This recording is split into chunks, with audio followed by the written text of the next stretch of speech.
A graça de Deus se há manifestado, trazendo salvação a todos os homens, ensinando-nos que, renunciando à impiedade e às concupiscências mundanas, vivamos neste presente século sóbria, justa e piamente, aguardando a bem-aventurada esperança e o aparecimento da glória do grande Deus e nosso Senhor Jesus Cristo, o qual se deu a si mesmo por nós, para nos remir de toda iniquidade e purificar para si um povo seu, especial, zeloso e de boas obras.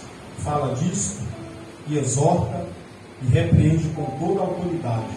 Ninguém te despreze. Assim. Meus irmãos, quando Paulo escreve estas cartas, denominadas de pastorais, que são 1 Timóteo, 2 Timóteo e Tito, e essas cartas têm sido reconhecidas desde o século XVI por toda a igreja, por este nome, de epístolas pastorais. As epístolas pastorais, elas lidam com questões de estrutura eclesiástica. Elas lidam com as questões da estrutura da igreja. Paulo se importou com isso. E lidando com a estrutura da igreja, ela é diferente de outras cartas de Paulo. Paulo, nesta ocasião, ele se dirige a homens no desempenho da função eclesiástica. Paulo envia estas cartas a dois homens, a Timóteo, e a carta em questão ele dirige a Tito. Timóteo, um jovem pastor da igreja de Éfeso, e Tito, um jovem pastor da igreja de Creta. E Paulo, após o término do livro de Atos dos Apóstolos, Paulo se encontrava preso. Mas após esse período ele foi liberto e, por outras viagens, ele fundou a igreja de Creta, deixando Tito em Creta. E seguiu, porque Paulo não parava. Paulo fundava a igreja e saía percorrendo a sua trajetória por onde o Espírito Santo conduzia. E no capítulo 1, no versículo 5 em diante da carta da Tito, ele diz: eu te deixei em Creta por um motivo, para colocar as coisas em ordem, para estabelecer presbíteros nas igrejas. Para tudo aquilo que eu não pude colocar em ordem, você coloca. E um dos temas que Paulo trata com Tito é a respeito da graça. E eu fiquei muito alegre aqui hoje, quando Deus me deu essa mensagem, e o primeiro louvor a ser louvado foi chuvas de graça. Nós que ministramos essa palavra, a palavra de Deus, pastor Wagner sabe disso, nós sempre temos aquela, Senhor, confirma a palavra. Amém. Deus confirmou esta palavra no primeiro louvor. Mas quando nós falamos de graça, o que vem à mente? Nós que somos cristãos, a primeira fase, a primeira mensagem que vem à nossa mente é o favor imerecido de Deus. É aquilo que Deus nos dá que nós não merecemos. Isso é graça de Deus. Mas imagine viver em um mundo onde o favor de Deus não depende do que nós fazemos. O primeiro conceito para entender a graça é que não depende de você para que Deus te favoreça. Não depende de que você é bonzinho, do que você fez ou do que Deus vai fazer para que você seja favorecido pela graça. Porque o primeiro conceito, quando Paulo fala lá aos irmãos de Éfeso a respeito da graça, ele diz: pela graça sois salvos. E isso é dom de Deus, não vem de vós. E ele ainda diz mais: não vem de obras. Não é pelo que você fez ou pelo que você deixou de fazer, para que ninguém se glorie. Deus te deu. Isso é graça. E trabalhando esse conceito de graça, você já parou para refletir profundamente sobre o que significa viver da graça? Quais os benefícios que esta graça nos traz? É esse o conceito que nós vamos trabalhar aqui hoje. Paulo, ele fala e deixa bem explícito que a graça de Deus não é apenas um conceito teológico. A graça de Deus é real. Ela é viva. Ela está em nós. E hoje nós vamos explorar como a graça de Deus age na minha vida, na tua vida, de forma poderosa. Amém? Quando Paulo ele envia a Tito essa carta, a primeira mensagem dele, que nós lemos aqui no capítulo 2, versículo 11, ele diz que a graça de Deus se manifestou. Irmãos, o verbo manifestar significa trazer à luz, aparecer, tornar-se visível. Essa é a expressão manifestar. E a graça de Deus, ela se manifestou, ela se tornou visível na pessoa bendita de Jesus Cristo. Porque João fala que nós vimos a tua glória como cheio da graça de Deus. A graça de Deus, ela se manifestou, claramente ela se revelou na pessoa de Jesus. Porque a Bíblia diz que todos nós pecamos. E nós estávamos destituídos da glória de Deus. Mas vindo Jesus, deixou o trono de glória, despiu-se da sua glória, se fez carne, habitou entre nós, para salvar um povo pecador. Isso é a maior expressão de graça que existe na Bíblia. Então a graça começa aí, a manifestação da graça começa na pessoa bendita de Jesus Cristo. E ninguém pode usufruir desta graça se você não ter por princípio uma coisa: crer de que Jesus vive. Você não pode usufruir da graça, você não pode receber essa graça se você não tem em mente de que aquele que desceu, que se manifestou em forma de graça, está vivo ao trono, ao lado do trono da majestade, ainda manifestando a graça dele sobre as nossas vidas. Para você receber a graça, parte de um princípio: você tem que crer que o dono da graça está vivo. O que o escritor aos Hebreus disse que é necessário que aquele que se aproxima de Deus creia que Deus existe.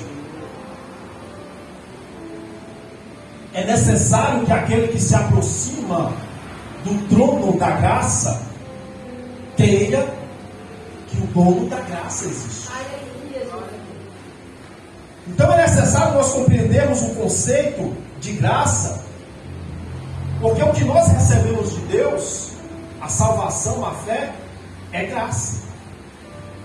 Nós vemos Paulo falando aos irmãos de Éfeso, no capítulo de número 2, ele retrata muito bem, dizendo que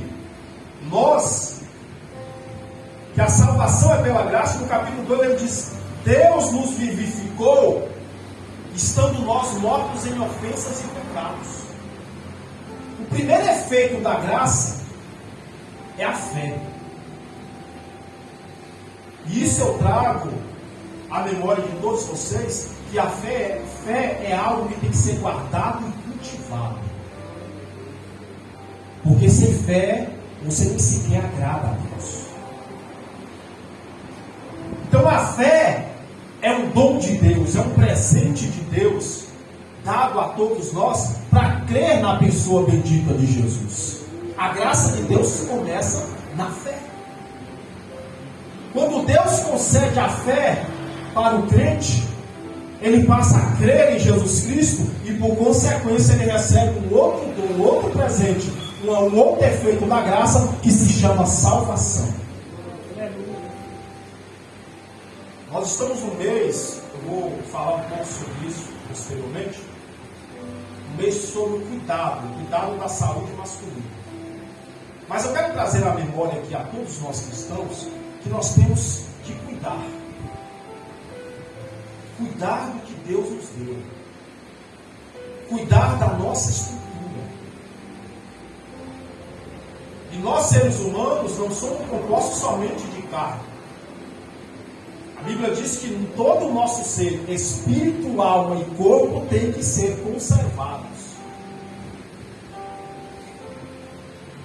Mas acontece que nos dias atuais, nós estamos olhando muito para o corpo e esquecendo de cuidar do espírito e da alma. E Paulo advertiu Timóteo, advertiu Tito, advertiu várias igrejas a respeito do cuidado. E quando se fala de estrutura, as coisas de cima têm muito mais valor do que as coisas de baixo. Jesus ratificou isso dizendo: buscai primeiro o reino de Deus, o reino dos céus e a sua justiça. Depois essas coisas aqui de baixo que nós precisamos, elas serão acrescentadas. Paulo, pregando a mesma doutrina, ele diz: irmãos, pensai nas coisas que são de cima e não nas que são da terra. Aleluia, glória a Deus.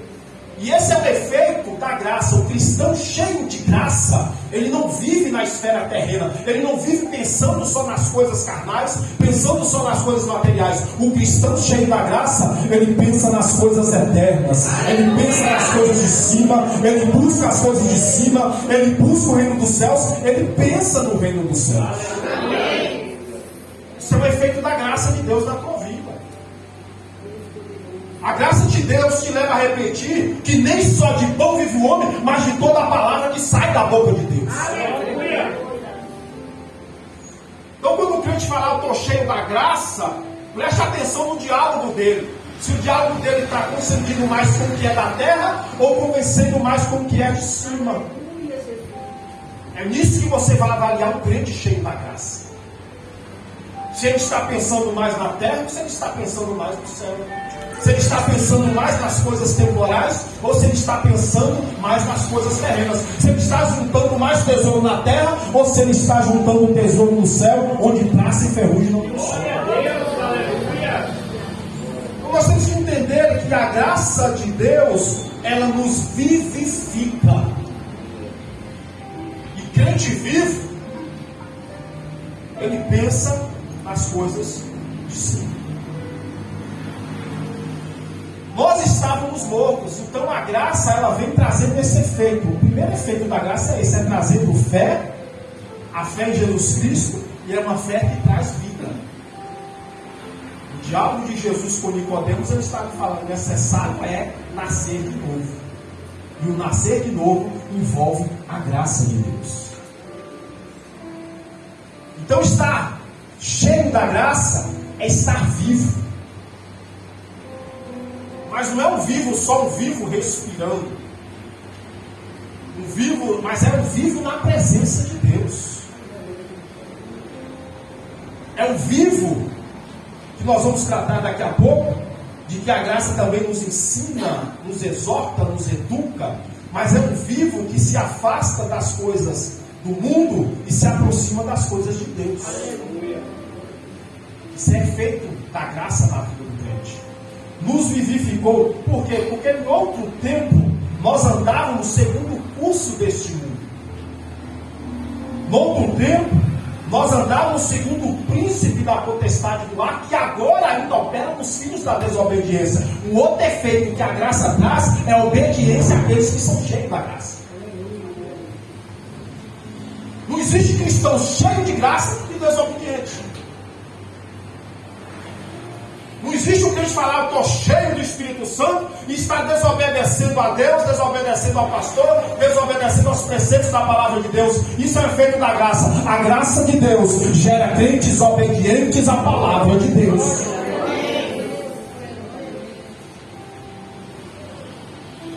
Porque quem não está cheio da graça, até agora está lá fora, andando segundo o curso desse mundo, andando segundo o príncipe da potestade do ar, do espírito que agora ainda opera nos filhos da desobediência.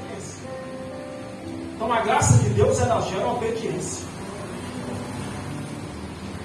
E às vezes nós falamos lá, nós estamos na dispensação da graça e queremos nos isentar dessas responsabilidades. Ele disse: todos nós também antes andávamos no desejo da nossa carne, fazendo a vontade da carne, fazendo a vontade dos pensamentos. Éramos por natureza filhos da ira. O outro efeito da graça aqui é que quando nós recebemos a graça e estamos cheios da graça de Deus, nós não andamos mais segundo a vontade da nossa carne. E a carne, Paulo bem deixou explícito que ela milita, ela luta contra o Espírito.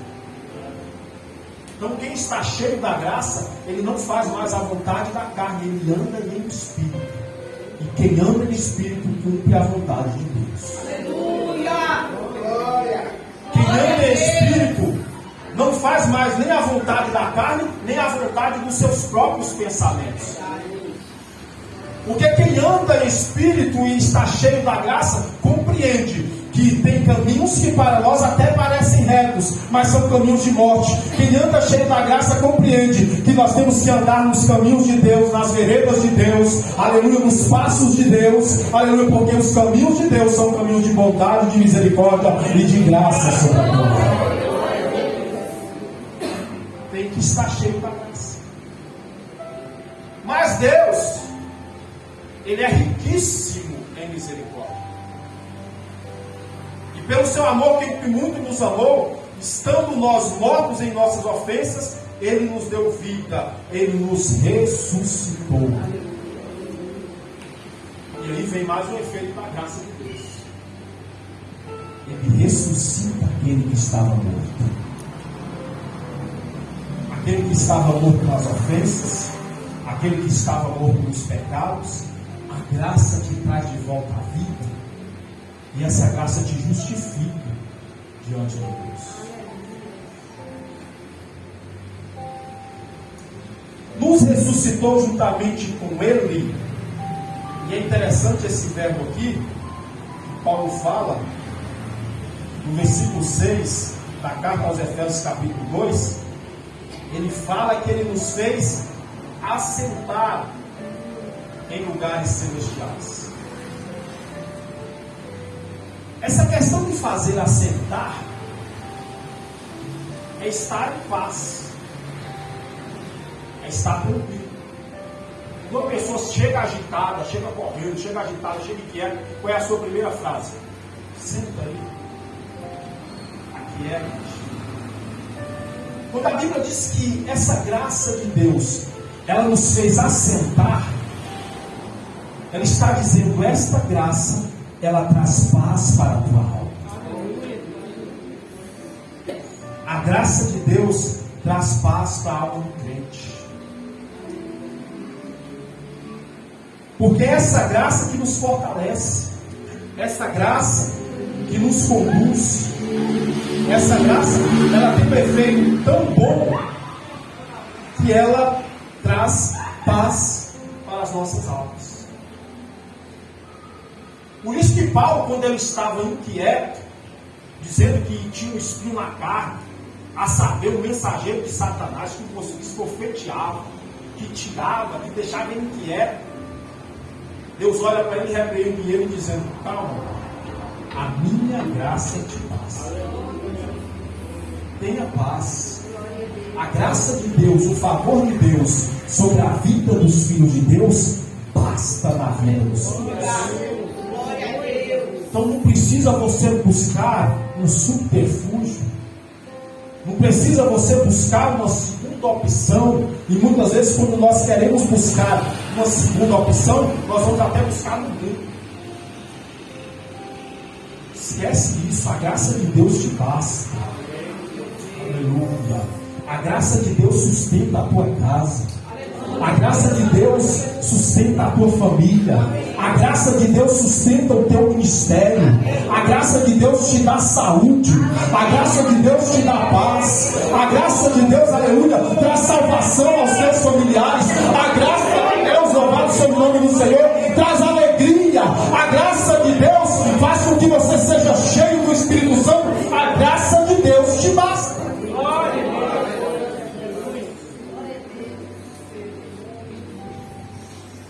A graça de Deus, ela sustenta o crente em meio à fraqueza.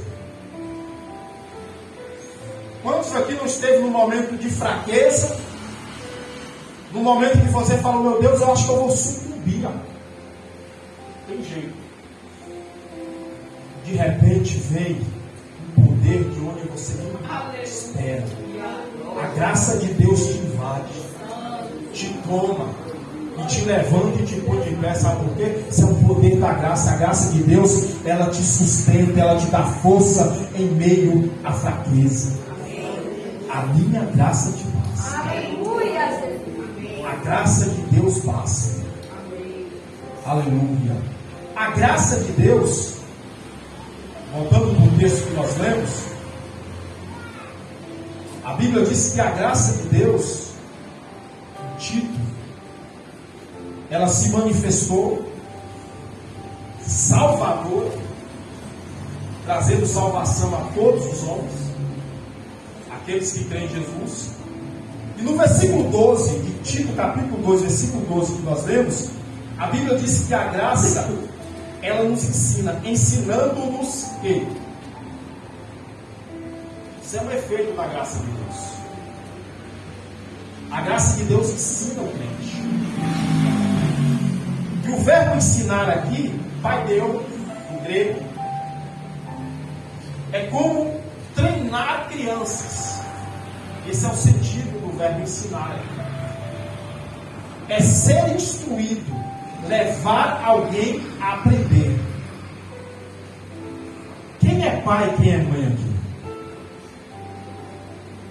Quando você está ensinando o seu filho, para você entender bem esse conceito, esse mesmo efeito da graça, ela te ensina sobre Deus, ela te ensina sobre Jesus. Então a graça, ela tem esse poder de ensinar, de instruir. Então o crente que ele está cheio da graça, ele é ensinado por Deus, ele é instruído por Deus, ele é capacitado pelo Espírito Santo de Deus. Quão maravilhosa é essa graça! Ela nos ensina. E crente que está averso a aprender, ele está contraditório à graça. É por isso que seu pastor entende isso. Ele insiste para que você esteja aqui no culto de ensino, para que você seja fortalecido pela palavra de Deus, que te santifica, que te liberta, que te ensina, que te instrui, que te edifica, que te exorta. E isso é papel também da graça de Deus. Ela te ensina. O crente que é cheio da graça de Deus, ele não pula o culto de ensino, ele não pula o culto de doutrina, porque ele sabe que no culto de doutrina Deus vai ensinar. O ensino também faz parte da graça. O aprendizado faz parte da graça. Tanto que a Bíblia diz que nós temos que crescer na graça, e junto com isso ele já complementa. E conhecimento, graça e conhecimento andam juntos. Aprendizado, instrução, treinamento, ensinamento faz parte da graça de Deus. Então, o crente que está cheio da graça, ele lê Bíblia. Crente que compreende o que é graça, está cheio da graça, ele medita na palavra, ele ora assim, porque faz parte de quem está cheio da graça. Mas ele diz, ele educando-nos, ensinando-nos que renunciando, e essa palavra renunciar significa negar. E aqui você vai entender que Deus está falando aqui nesse culto desde o começo. O areneomai é o negar-se, é o renunciar-se. Está dizendo, é o mesmo significado de negar a si mesmo. Você já ouviu isso aqui nesta noite? Tome a sua cruz, nega a si mesmo e me siga. A graça de Deus te ensina que você tem que renunciar. Aleluia. E uma das dificuldades maiores no cristianismo moderno é a renúncia. Porque nós queremos vir para a igreja e continuar do mesmo jeito que nós estávamos no mundo. Nós queremos nos converter, ser seguidores de Cristo, e não cumprir a palavra de Deus que diz: aquele que não aborrecer pai, não aborrecer mãe, não aborrecer irmão, não aborrecer a si mesmo, não pode ser o meu discípulo.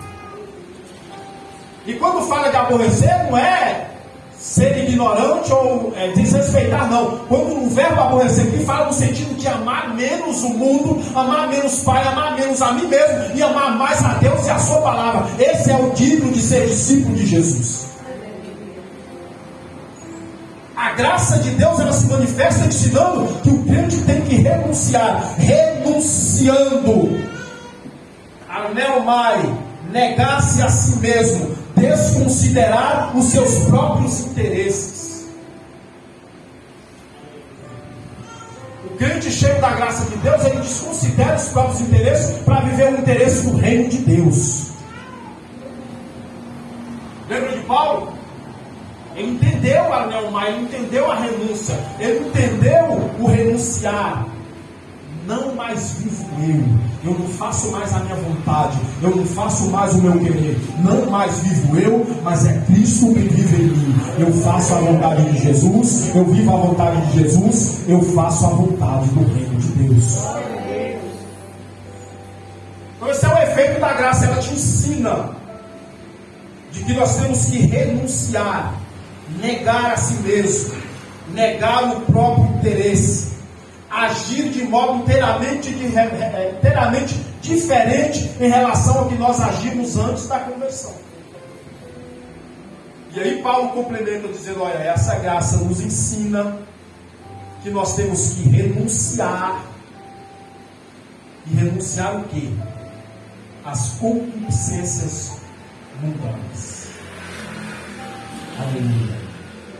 Renunciar à impiedade. Irmãos, a palavra impiedade, aqui do grego é ezebeia, que vem também a palavra ímpio, ela ao pé da letra, no português mais claro, significa falta de reverência a Deus. Então, quando nós falamos a pessoa é ímpia, é uma pessoa que não tem reverência alguma a Deus.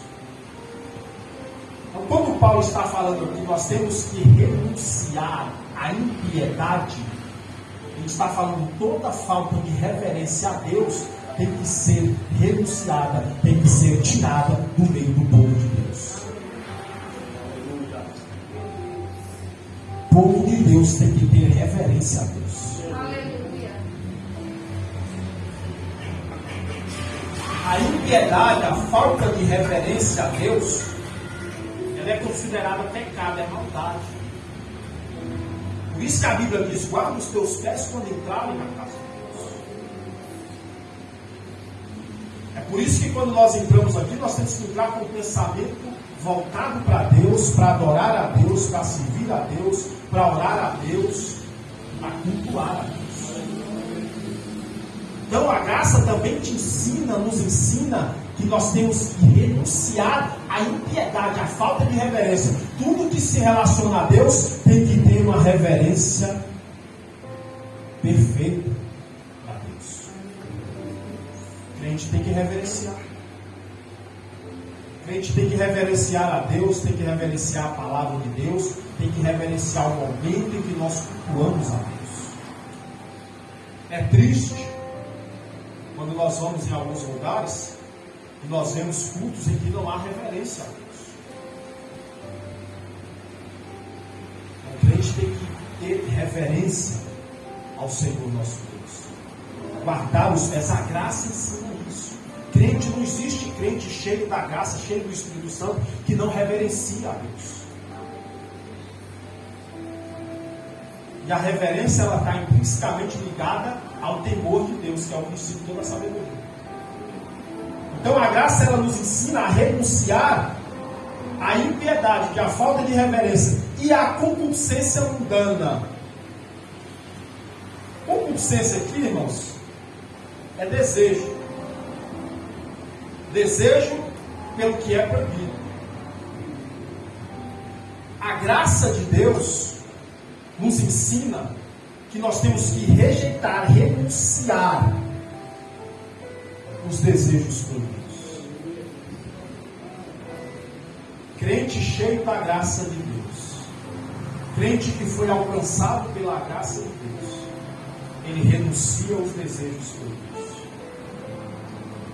ele renuncia às paixões, ele renuncia à luxúria, ele renuncia à lascívia, ele renuncia à prostituição, ele renuncia ao adultério, ele renuncia às concupiscências mundanas. Renunciar. A graça ensina o crente a renunciar à impiedade e às concupiscências mundanas. E ensina o crente cheio da graça. Ele é ensinado a viver neste século. Porque não é que porque você está cheio da graça. Jesus mesmo foi orando ao Pai e disse: Pai, eu não peço que tire eles do mundo, mas que os livre do mal. E o crente cheio da graça, ele é ensinado a renunciar à impiedade, a renunciar às concupiscências mundanas, e a graça também te ensina a viver neste presente século. E é fácil viver nesse presente século? De maneira alguma. Está difícil ser crente. Está difícil permanecer fiel. Mas a graça de Deus, aleluia, ela nos capacita a permanecer fiel, e aquele que for até o fim será salvo. A graça de Deus, ela nos ensina a viver nesse presente século. E de que forma nós temos que viver nesse presente século? De forma sóbria. O verbo aqui, de forma sóbria, ele traduz o sentido de mente sã. Estou falando que a graça te ensina a viver uma mente sadia. Paulo pregou essa doutrina aos romanos, dizendo: irmãos, não vos conformais com este mundo, não vos conformais com este presente século, mas transformai-vos pela renovação da vossa mente, do vosso entendimento. Isso é graça de Deus. A graça nos ensina para que, para nós vivermos neste presente século, nós temos que viver com a mente sã. Aleluia. Lá o poeta já dizia: mente sã, corpo sã. Então, para se ter mente sã, tem que ter uma mente renovada pela palavra de Deus e pelo Espírito de Deus. Isso é feito da graça. E crente, para viver neste presente século, tem que viver de forma sóbria, tem que viver com a mente sã, com a mente regada pela palavra de Deus e dirigida pelo Espírito Santo de Deus. Por isso que, mais uma vez, nós ratificamos: tem que viver de forma moderada. Vós jovens, sejam moderados, mente sã, forma viver nesse presente século sóbria, de forma sóbria, de forma justa. Aleluia. E o verbo justo aqui é de forma honesta, viver de acordo com a lei de Deus, viver de acordo com a palavra de Deus. Isso aqui é a graça de Deus nos ensinando como viver nesse presente século, com a mente sã, de forma justa, honestamente, de acordo com a lei de Deus, de acordo com a palavra de Deus, de acordo com a sã doutrina do nosso Senhor Jesus Cristo. Essa é a maneira que a graça ensina o crente a viver neste século, e de forma piedosa. Quando se fala de piedade aqui, se remete à religião, se remete a culto. Porque se a impiedade é falta de reverência ao que é sagrado, a piedade é reverência ao que é sagrado. Então nós cristãos temos que viver neste mundo de forma sóbria, mente sã, de forma justa, de acordo com a palavra de Deus, e também de forma piedosa, respeitando o que é sagrado.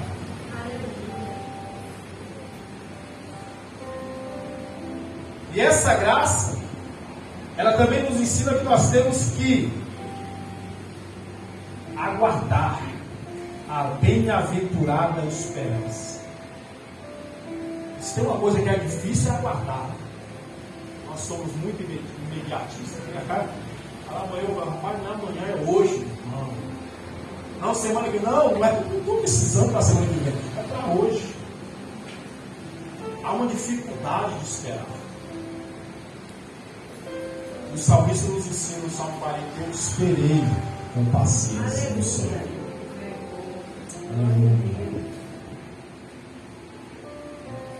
E esse esperar, que é um efeito da graça também, se aguardar, tem um sentido de receber, né? De ter paciência. Ele é um efeito da graça, porque quem espera, quem tem paciência e espera em Deus, ele está confiando de que Deus irá fazer. E a graça, ela te dá essa confiança. Ela te dá essa confiança de você aguardar. Essa aceitação. E o aguardar aqui, em específico nesse versículo, ele está dizendo que a graça te ensina a aguardar o cumprimento da promessa. Quem aqui tem promessa de Deus? Fortifica-te na graça que há em Jesus. Porque essa graça vai te dar paciência, temperança para você aguardar o cumprimento desta promessa. Porque quem te prometeu é fiel.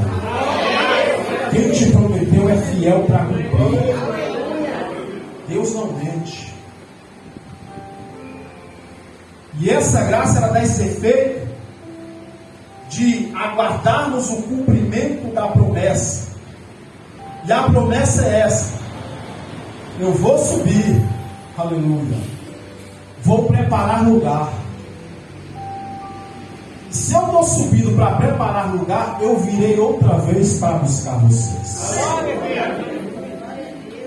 A graça de Deus, ela dá essa força, ela ensina o crente, fortalece o crente para que ele aguarde Jesus até a vinda dele. Crente cheio da graça continua aguardando Jesus. Crente cheio da graça continua aguardando o aparecimento do Cordeiro de Deus.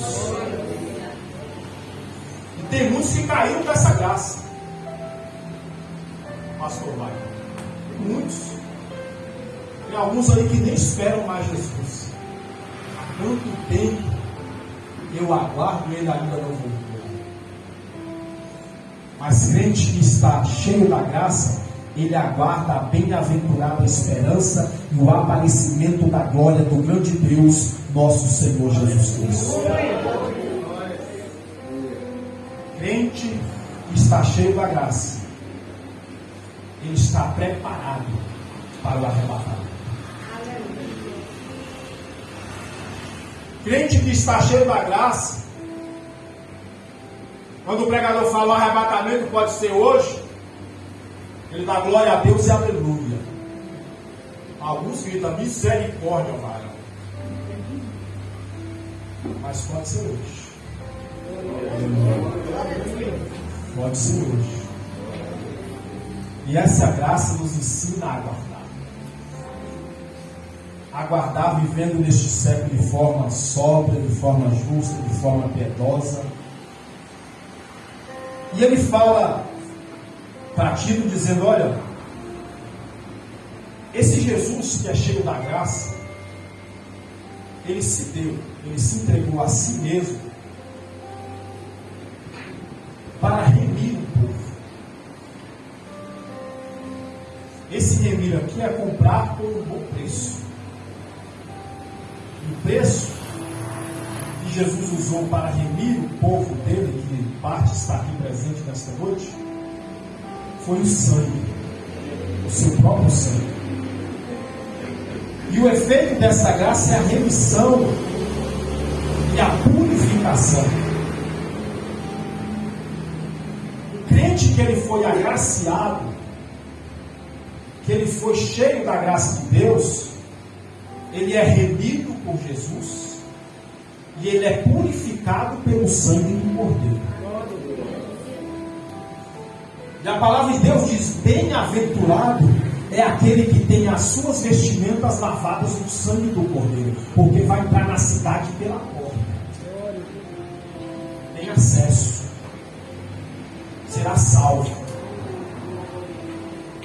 E quando se fala de purificação, Deus, Jesus, em seu sangue purificou para si um povo, mas não um povo qualquer. É um povo especial. E isso é mais um efeito da graça. A graça tira você de um nível comum e te coloca num nível especial.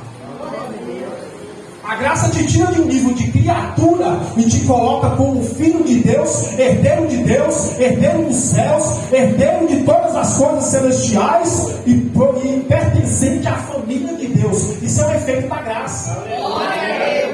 Que tira de algo comum para um ser especial. Então a graça te basta?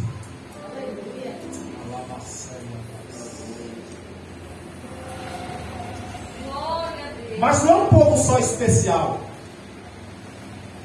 A graça de Deus te torna zeloso. Olha aqui para mim. O zelo é algo que Deus se agrada. O zelo que o pastor tem pela alma de vocês é algo que Deus cobra dele. É algo que agrada. O zelo que nós temos que ter uns pelos outros é algo que também agrada a Deus.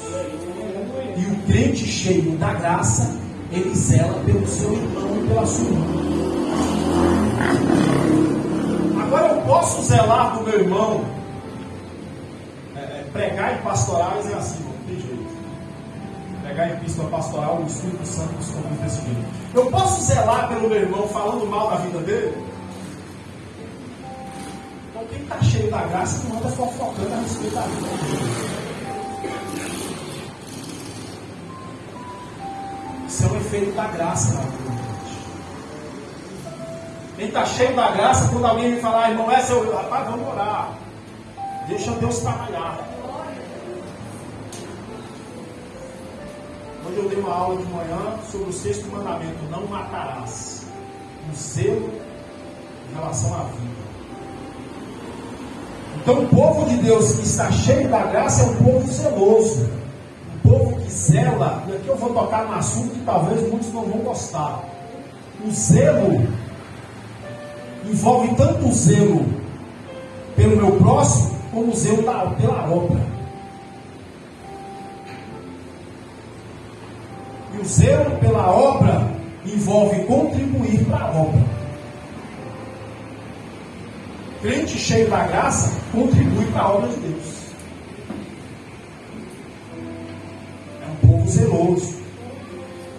É um povo que zela pela obra de Deus para que ela continue.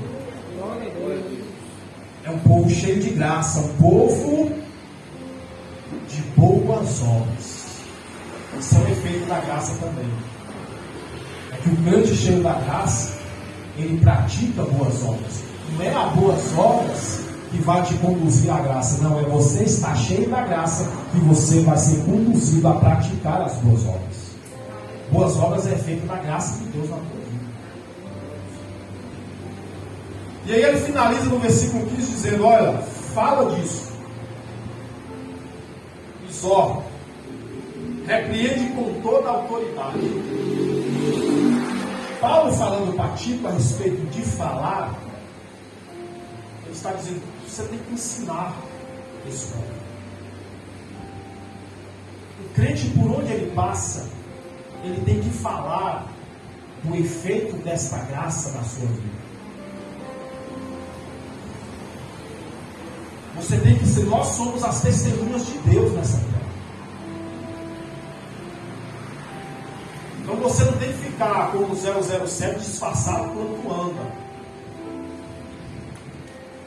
Tem crente que encosta perto de você, até a paz do Senhor, você vai.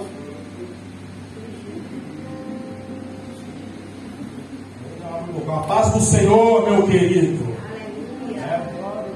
Cadê os aquelas vozes de pregadores de Deus, a paz do Senhor eu queria. Para já identificar que é muito crente. Você tem que falar de Jesus por onde você for. Você tem que testemunhar desta graça que está sobre a tua vida, para que outras pessoas também sejam alcançadas por essa graça. O ir de pregar o Evangelho a toda a criatura também é um efeito da graça de Deus, do poder do Espírito Santo que está na vida do discípulo de Cristo, que impulsiona ele pela graça de Deus a pregar o Evangelho a outras criaturas. Muitas vezes, e a graça vai muito além disso. Nós estamos dando uma pinceladinha de a graça. Aleluia. E aí, Paulo, eu quero finalizar isso aqui, falando a respeito de um tema que Paulo falou também a Timóteo, que é também o efeito da graça. A graça, irmãos, Paulo falando a Timóteo no capítulo 4, versículo 16, ele diz assim: tem cuidado de ti mesmo e da doutrina. O cristão que está cheio da graça, ele tem todas essas qualidades e muitas outras que nós não temos tempo para discorrer todo o efeito da graça aqui. Mas um outro efeito que a graça promove também é o cuidado consigo mesmo. Então o crente tem que cuidar de si. Nós estamos no mês Novembro Azul, que é o mês de prevenção contra o câncer de próstata. Isso é um cuidado com o corpo. O que nos impede, sendo nós homens, de cuidar do nosso corpo, principalmente sobre esse assunto de câncer de próstata, é o preconceito. Nós temos que vencer esse preconceito. Em relação ao câncer de próstata, a prevenção ainda é a melhor solução. Então você que já está na idade, deixa esse preconceito de lado. Eu fico imaginando que mulher vai no ginecologista, eu acho que é, sei lá, 3, 4 vezes no ano. E nós para ir no urologista uma vez é uma resistência. Então essa graça te ensina que tu tem que cuidar do teu corpo. Tu tem que cuidar de ti mesmo e perseverar nisso. Não deixa o preconceito de lado. Você que já é homem, que está na idade de fazer, pela recomendação da medicina, o exame, busque uma clínica, busque um médico, vença esse preconceito. E você que está cheio da graça, cuida de ti mesmo. Busque orientação do profissional. Porque esse preconceito, ele vira barreira e muitas vezes conduz à morte. Por quê? Eu conheço pessoas que, se tivessem vencido o preconceito, teriam recebido um diagnóstico de forma precoce, com 90% de chance de cura, uma grande chance, e poderia estar vivo com nós até hoje. Mas por causa do preconceito, resistiu e acabou, quando foi diagnosticado, já estava em estágio avançado, não teve mais jeito. Aí virou metástase e aí foi morte na certa. Então a graça te ensina que você tem que cuidar de si. A graça te ensina que você tem que cuidar da doutrina, da palavra de Deus, daquilo que você ouve, que você tem que reter, guardar em seu coração, para não pecar contra Deus. Então todos esses efeitos que a graça nos promove, é que nós temos que tomar posse disso. Porque muitas vezes nós queremos tomar posse disso, daquilo, e de coisas que nem está ao nosso alcance, e esquecemos de tomar posse daquilo que já é nosso. E Jesus já nos abençoou com todas as bênçãos celestiais. nós somos abençoados. Nós somos cheios da graça. E a graça nos ensina, a graça nos educa, a graça nos traz consolo, nos ensina a perseverar. Essa é a maravilhosa graça que há. Para que você alcance mais e mais dessa graça, o primeiro passo é aceitar o Senhor da graça como seu Senhor. É aceitar a Jesus como seu Senhor, porque Ele é o dono da graça.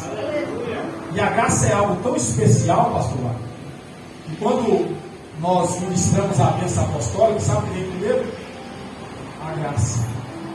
A graça do Senhor Jesus, o amor de Deus, e a graça no primeiro na tua vida. Amém? Que Deus em Cristo Jesus nos abençoe. Eu quero orar com você. Vamos de pé.